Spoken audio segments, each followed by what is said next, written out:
নমস্কাৰ জব আৰু কেৰিয়াৰ টিভিৰ অন্য এটি ইনফৰমেটিভ ভিডিঅ'লৈ আপোনালোকক স্বাগতম জনাইছোঁ। আজিৰ এই ভিডিঅ'টোত মই আপোনালোকক দেখাম BCPL মানে ব্ৰহ্মপুত্ৰ ক্ৰেকাৰ্ছ পলিমাৰ লিমিটেডৰ ফালৰ পৰা কিছুমান এপেণ্ডিশ্বিপ ট্ৰেইনিঙৰ কাৰণে ভেকেন্সিজ আহিছে আৰু ভেকেন্সিসমূহৰ কাৰণে আপোনালোকে যদি এলিজিবল আৰু ইণ্টাৰেষ্টেড হয় তেন্তে এপ্লাই কৰি দিব পাৰিব। ডিফাৰেণ্ট ট্ৰেডৰ কাৰণে বা ডিচিপ্লিনৰ কাৰণে ডিফাৰেণ্ট পোষ্ট আছে। সেইকাৰণে আপোনালোকে ভিডিঅ'টো স্কিপ নকৰাকৈ শেষলৈকে চাই যাব। আহকচোন এতিয়া গোটেই ডিটেইলছখিনি আমি চাওঁ। স্ক্ৰীনত দেখিছে BCPL apprentice recruitment 2025।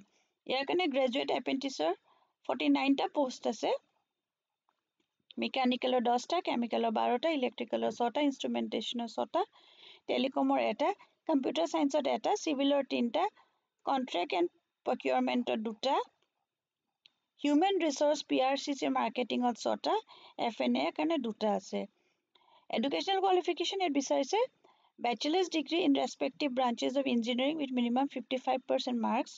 Contract and প্ৰকিউৰমেণ্টৰ কাৰণে বিচাৰিছে bachelors degree in mechanical engineering with minimum 55% marks. HR marketing PRCC and security marketing এইখিনিৰ কাৰণে বেচেলাৰ্ছ ডিগ্ৰী বিচাৰিছে যিকোনো ডিচিপ্লিনত উইথ 55% মাৰ্কছ। FNA মানে ফাইনেন্স এণ্ড একাউণ্টছ ইয়াত বিচাৰিছে bachelors degree in economics statistics BCom with minimum 55% marks. তাৰপিছত টেকনিচিয়ানৰ এপ্ৰেণ্টিছশ্বিপ 21টা পোষ্ট ওলাইছে। মেকানিকেল 5টা, কেমিকেলত 6টা, ইলেক্ট্ৰিকেলত 5টা, ইনষ্ট্ৰুমেণ্টেশ্যনত 5টা। এই পোষ্টসমূহৰ কাৰণে এডুকেশ্যনেল কোৱালিফিকেশ্যন লাগিব diploma in respective branches of engineering with minimum 55% marks. আৰু এই এপ্ৰেণ্টিছসমূহ এবছৰৰ কাৰণে হ'ব। এইটো হৈছে এডভাৰটাইজমেণ্টৰ নাম্বাৰ। এতিয়া আদাৰ ক্ৰাইটেৰিয়াছখিনি এবাৰ কৈ দিছোঁ। এজ লিমিট যোনটো কৈছে 18 years হ'ব লাগিব আৰু আপাৰ লিমিট 28 years হ'ব 31/1/2025। এজ ৰিলেক্সেশ্যনসমূহ থাকিব 5 বছৰ থাকিব। ST SCৰ কাৰণে 3 বছৰ, OBC কেণ্ডিডেটৰ কাৰণে 10 বছৰ থাকিব পাৰ্চন উইথ ডিচেবিলিটি। আৰু বেটছ কৈছে candidates who have passed out in the year 2000, 20, 21, 22, 23 and 24 যদি ইঞ্জিনিয়াৰিং গ্ৰেজুৱেট বা ডিপ্ল'মা হোল্ডাৰ হয় যিসকলে অলৰেডি ট্ৰেইনিং কৰি থৈছে বা চাকৰি কৰি আছে, experience of a period for 1 year or more after acquiring they will not be eligible। তাৰমানে যিসকলে অলৰেডি এবছৰতকৈ বেছি যদি চাকৰি কৰিছে বা ট্ৰেইনিং কৰিছে তেখেতলোকৰ এলিজিবিলিটিটো ইয়াত নল'ব, কনচিডাৰ নকৰিব।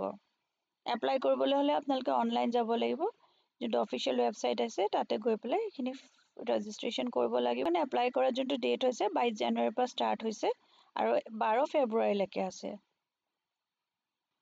এইখন হৈছে অনলাইন এপ্লাই কৰা ফৰ্মেটটো। লগ ইন কৰিব লাগিব ফৰ ৰেজিষ্টাৰ্ড এপ্লিকেণ্ট যদি আপোনালোকে ৰেজিষ্টাৰ কৰি থৈছে, আৰু যদি আপোনালোকে কৰা নাই তেতিয়াহ'লে এজ এ নিউ ইউজাৰ আপোনালোকে ইয়াতে প্ৰথমতে ৰেজিষ্টাৰ কৰি ল'ব আৰু তাৰপিছতে আপোনালোকে নিজৰ ডিটেইলছখিনি আপলোড কৰিব পাৰিব। আৰু এইখন হৈছে অফিচিয়েল নটিফিকেশ্যনখন। ইয়াতে গোটেই ডিটেইলছখিনি মেনশ্যন কৰা আছে, 6 পেজৰ হয়। আপোনালোকে এই ট্ৰেইনিংটোৰ কাৰণে এপ্লাই কৰাৰ আগতে এইটো এবাৰ পঢ়ি চাই ল'ব। ইয়াত গোটেই ডিটেইলছখিনি মেনশ্যন কৰা আছে। ইয়াতে ষ্টাইপেণ্ড 9,000, তাৰপিছতে গ্ৰেজুৱেট এপ্ৰেণ্টিছ ইলেক্ট্ৰিকেলৰ কাৰণে 9,000 এনেকৈ ইয়াতে মেনশ্যন কৰা আছে। এইখিনি কিমান ষ্টাইপেণ্ড কোনটো মেক্সিমামৰ 9,000 ইয়াত দিয়া আছে। 8,000 আছে টেকনিচিয়ানৰ কাৰণে।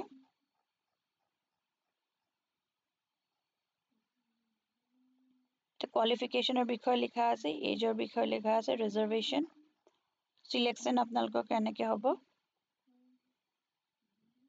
আপোনালোকৰ যদি চিলেকশ্যন হয় তেতিয়াহ'লে যোনটো bcpl.online.co.in আছে ৱেবছাইটটোত গৈ আপোনালোকে চেক কৰি থাকিব, তাতে চিলেক্টেড কেণ্ডিডেটছৰ নামবিলাক আহিব। এবছৰৰ কাৰণে এইটো হ'ব। এইখিনি আদাৰ টাৰ্মছ এণ্ড কণ্ডিশ্যনছ হয়, এইখিনি এবাৰ পঢ়ি চাই ল'ব।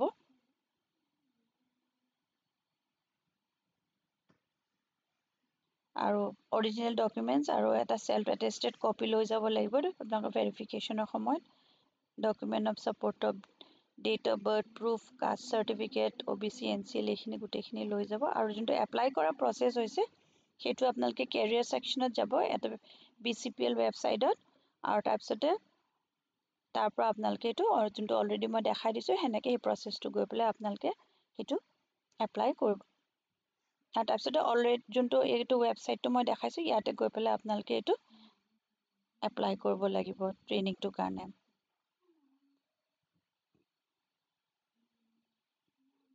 আৰু candidates need to register themselves with the board of practical training BOPT through online enrollment or at the NETS এইটো যোনটো নেশ্যনেল এপ্ৰেণ্টিছশ্বিপ ট্ৰেইনিং প্ৰগ্ৰাম আছে তাতো আপোনালোকে register কৰিব লাগিব for NETS registration candidates should log in to NETS 2.0 portal এইটো যোনটো ইয়াত লিংকটো দিয়া আছে সেইটোত গৈ আপোনালোকে এইটো কৰি ল'ব লাগিব যদি নেটছৰ ভ্যালিড ৰেজিষ্ট্ৰেশ্যন নম্বৰ নাথাকে তেতিয়া আপোনালোকৰ এপ্লিকেশ্যনখন কিন্তু একচেপ্ট নহ'ব সেইকাৰণে প্ৰথমতে যদি আপোনালোকৰ নেটছত নাই ইয়াতে প্ৰথমতে গৈ ৰেজিষ্টাৰ কৰি ল'ব লাগিব আৰু তাৰপিছতে আপোনালোকে ট্ৰেইনিংটোৰ কাৰণে এপ্লাই কৰিব valid email ID should remain valid for at least 1 year তাৰমানে এটা আপোনালোকৰ ভ্যালিড ইমেইল আইডি লাগিব আৰু লেটেষ্ট পাছপোৰ্ট সাইজ ফটোগ্ৰাফ দিব লাগিব আৰু এখিনি এবাৰ পঢ়ি ল'ব কৈছে এপ্লিকেশ্যন ফিজ ইয়াত একো নাই তো আপোনালোকে যদি এলিজিবল আৰু ইণ্টাৰেষ্টেড হয় তেন্তে এই ট্ৰেইনিংটোৰ কাৰণে এপ্লাই কৰি দিব পাৰিব এটা ভাল এমাউণ্টৰ আপোনালোকে ষ্টাইপেণ্ডো পাব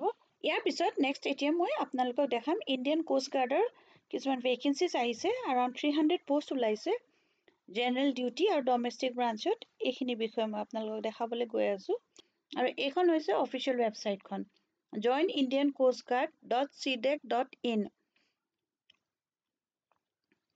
ইয়াতে মই আপোনালোকক দেখাই দিওঁ এইটো এটা ইনফৰমেশ্যন ইয়াত আহি আছে যে it is intimated date joinindiancoastguard.cdec.co.in is a fake website তাৰমানে এইটো ফেক ৱেবছাইট হয় আপোনালোকে অনলাইন যদি এপ্লাই কৰিবলৈ হয় সেইটো ৱেবছাইটত গৈ কেতিয়াও এপ্লাই নকৰিব আপোনালোকে এইটো যোনটো দিয়া আছে ব্লু কালাৰত দিয়া আছে এইটোত আপোনালোকে গৈ পেলাই অনলাইন এপ্লাই কৰিব https://joinindiancoastguard.cdec.in কেতিয়াবা কি হয় আপোনালোকে ভুলতে তাতে কৰি দিয়ে তাৰপিছতে আপোনালোকৰ এপ্লিকেশ্যন কিখনো নাইকিয়া হৈ যায় আৰু এপ্লিকেশ্যন ফিজটো তেনেকৈ কৰি এনেকৈ কৰি এই ফেক ৱেবছাইটবিলাকে কি কৰে বহুতৰ পৰা এনেকৈ এপ্লিকেশ্যন পইচাটো লৈ পেলাই তেখেতলোক গায়ব হৈ যায় সেইকাৰণে এইটো বস্তুত আপোনালোকে অকণমান গুৰুত্ব দিব আহকচোন এতিয়া আমি চাওঁ ইয়াতে কি কি ভেকেঞ্চিজ আহিছে এলিজিবিলিটি কি লাগিব আৰু আপোনালোকে কেনেকৈ এপ্লাই কৰিব পাৰিব ইয়াতে টোটেল 300 পোষ্ট ওলাইছে এডুকেশ্যন কোৱালিফিকেশ্যন 12 পাছ বা 10 পাছ হ'লে আপোনালোকে এপ্লাই কৰিব পাৰিব এইটো চেণ্ট্ৰেল গভৰ্ণমেণ্টৰ চাকৰি হয় আৰু অনলাইন হ'ব এপ্লিকেশ্যন প্ৰচেছটো যোনটো নাভিক জেনেৰেল ডিউটি আছে তাত 260টা পোষ্ট আছে 18 পৰা 22 বছৰৰ ভিতৰত হ'ব লাগিব আপোনালোকৰ এজটো তাৰমানে 1 ছেপ্টেম্বৰ 2003 পৰা 31 আগষ্ট 2007 ভিতৰত যিসকলে জন্মগ্ৰহণ কৰিছে তেখেতলোকে এপ্লাই কৰিব পাৰিব স্যালাৰি থাকিব 21700 টকা লেভেল 3 প্লাছ এলাউন্সেছ থাকিব ইয়াতে কোৱালিফিকেশ্যন বিচাৰিছে 12 pass with mathematics and physics next নাভিক ডমেষ্টিক ব্ৰাঞ্চৰ কাৰণে 40টা পোষ্ট ওলাইছে 18 পৰা 22 বছৰৰ ভিতৰত আপোনালোকে এজ লিমিট হ'লে এপ্লাই কৰিব পাৰিব এইটো দিয়া আছে তাৰমানে 1 ছেপ্টেম্বৰ 2003 পৰা 31 আগষ্ট 2007 ভিতৰত আপোনালোকে জন্মগ্ৰহণ কৰিব লাগিব 21700 প্লাছ এলাউন্সেছ থাকিব স্যালাৰি ইয়াতে আপোনালোকে ক্লাছ 10 পাছ কৰিলে বা ইকুইভেলেণ্ট হ'লে এপ্লাই কৰিব পাৰিব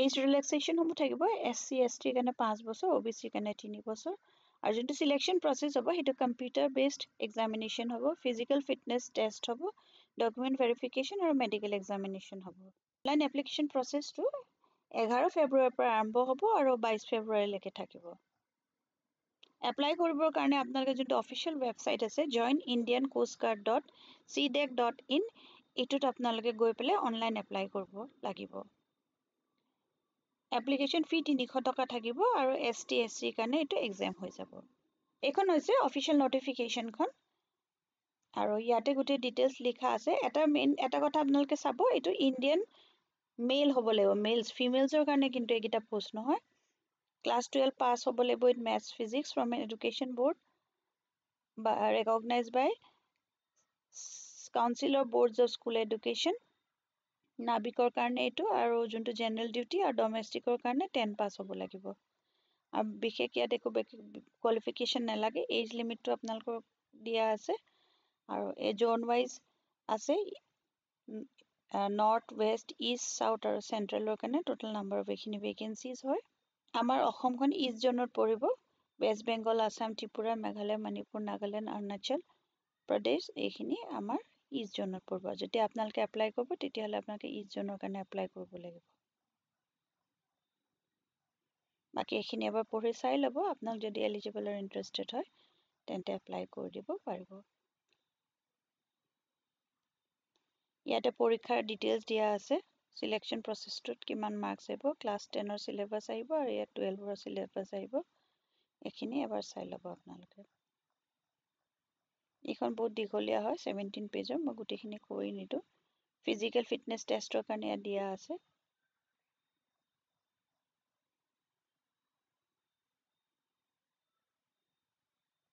এইখিনি এবাৰ পঢ়ি চাই ল'ব কি কাৰণে ৰিজেক্ট কৰে তেখেতলোকে বাকি মই গোটেই ডিটেইলছখিনি কৈ নিদো আপোনালোকে এবাৰ পঢ়ি চাই ল'ব এলিজিবল আৰু ইণ্টাৰেষ্টেড হয় যদি তেন্তে পোষ্টৰ কাৰণে এপ্লাই কৰি দিব পাৰিব এইটো ভিডিঅ'ত মোৰ জনাবলগীয়া ইমানেই আছিলে আপোনালোকে যদি ভিডিঅ'টো চাই ভাল পালে তেন্তে লাইক এটা কৰি দিব আৰু এতিয়ালৈকে যদি মোৰ চেনেলটো ছাবস্ক্ৰাইব কৰা নাই ছাবস্ক্ৰাইব কৰি ল'ব আৰু পাৰিলে ফ্ৰেণ্ডছ আৰু ফেমিলিৰ মাজতো শ্বেয়াৰ কৰি দিব কাৰোবাৰ যদি চাকৰিকেইটাৰ আৱশ্যকতা আছে তেওঁলোকো এপ্লাই কৰি দিব পাৰিব আকৌ এটা নতুন ভিডিঅ' লৈ লগ পাম ধন্যবাদ